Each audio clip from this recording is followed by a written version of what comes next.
The definitive visual history from Blitzkrieg to the atom bomb. How did a war that began with lightning-fast armored columns tearing across Europe end with a single weapon capable of destroying an entire city? September 1st, 1939. Dawn breaks over Poland. At 04:45 hours, German artillery opens fire along the border.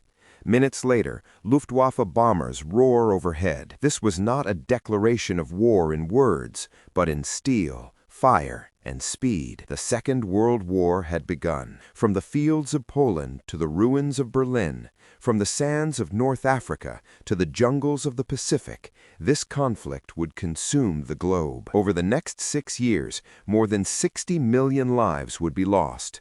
Entire cities would vanish, empires would fall, and humanity would stand at the edge of annihilation. This is the story of how World War II evolved from Blitzkrieg to the atom bomb. In 1939, Europe was still haunted by the memory of the First World War. The Treaty of Versailles had crippled Germany economically and militarily, but it had not extinguished ambition. Under Adolf Hitler, Germany rebuilt its armed forces in secret, then in defiance. The German Wehrmacht developed a new doctrine, Blitzkrieg, lightning war. It combined fast-moving panzer divisions, close air support from U-87 Stuka dive bombers, and coordinated infantry advances.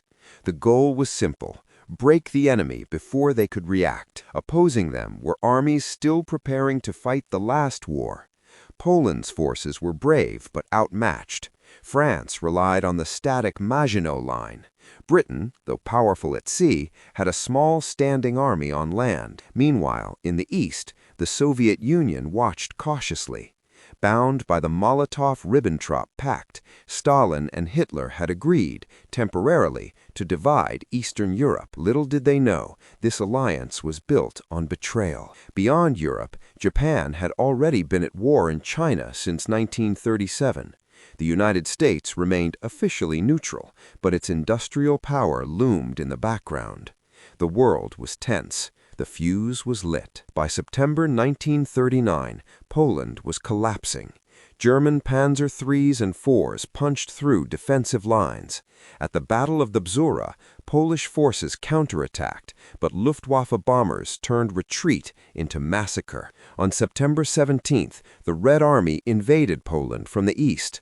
Caught between two giants, Polish resistance ended within weeks. Warsaw fell on September 27th. Then came the West. April 1940, Denmark and Norway were overrun. In May, German forces struck through the Ardennes forest, a route the Allies believed impassable to tanks. By 1400 hours on May 14, 1940, German units had crossed the Meuse River at Sedan. French defenses shattered. Panic spread. Within days, Allied armies were trapped at Dunkirk. For 9 days, under constant air attack, the British evacuated over 330,000 troops across the English Channel. It was a miracle, but also a warning. France would fall by June. Only Britain remained. In the summer of 1940, the Battle of Britain began. The Luftwaffe sought air superiority as a prelude to invasion. Spitfires and Hurricanes met Messerschmitt Bf-109s in the skies above southern England. Radar stations, chain-home towers, and the calm voice of RAF controllers became Britain's shield. Never in the field of human conflict, Churchill declared, was so much owed by so many to so few. Germany failed to defeat Britain, and so Hitler turned east.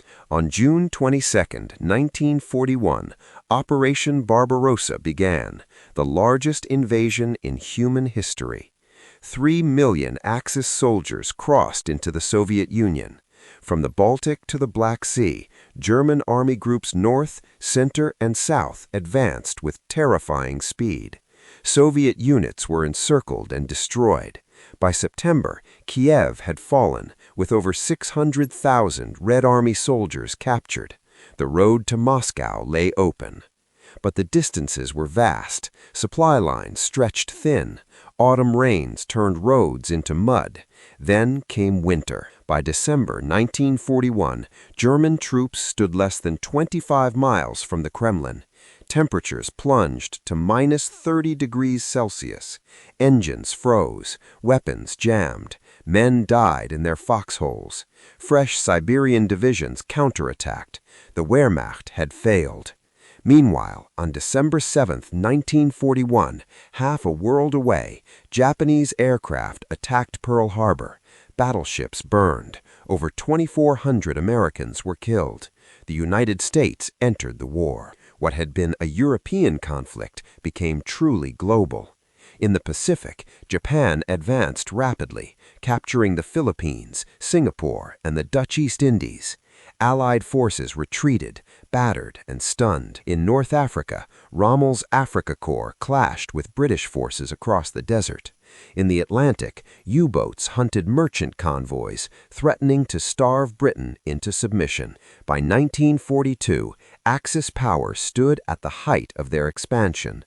It seemed the world was slipping into darkness. The tide began to turn in 1942. In June, at Midway Atoll, the U.S. Navy ambushed the Japanese fleet. 4 Japanese aircraft carriers were sunk. Japan's offensive capability was shattered. In North Africa, Allied forces halted Rommel at El Alamein in October 1942.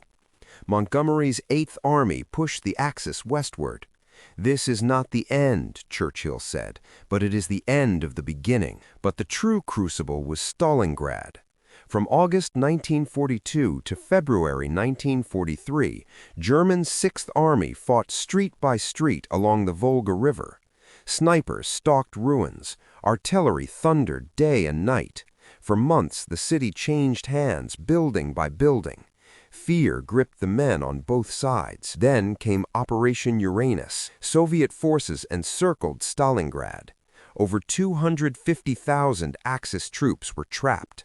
Starving, freezing, they waited for relief that never came. On February 2, 1943, Field Marshal Friedrich Paulus surrendered. It was the first complete destruction of a German field army. What happened next would become legendary. In July 1943, at Kursk, the largest tank battle in history erupted.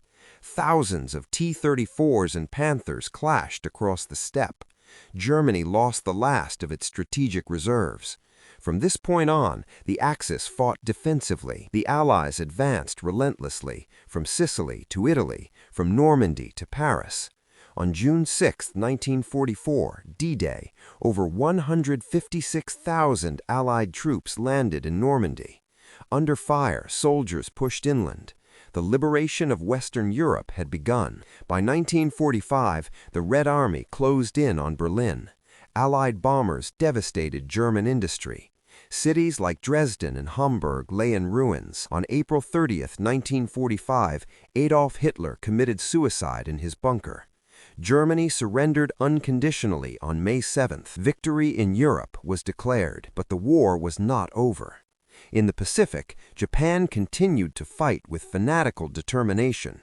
Battles at Iwo Jima and Okinawa cost tens of thousands of lives. Faced with the prospect of invading Japan, American leaders turned to a secret weapon developed under the Manhattan Project. August 6, 1945.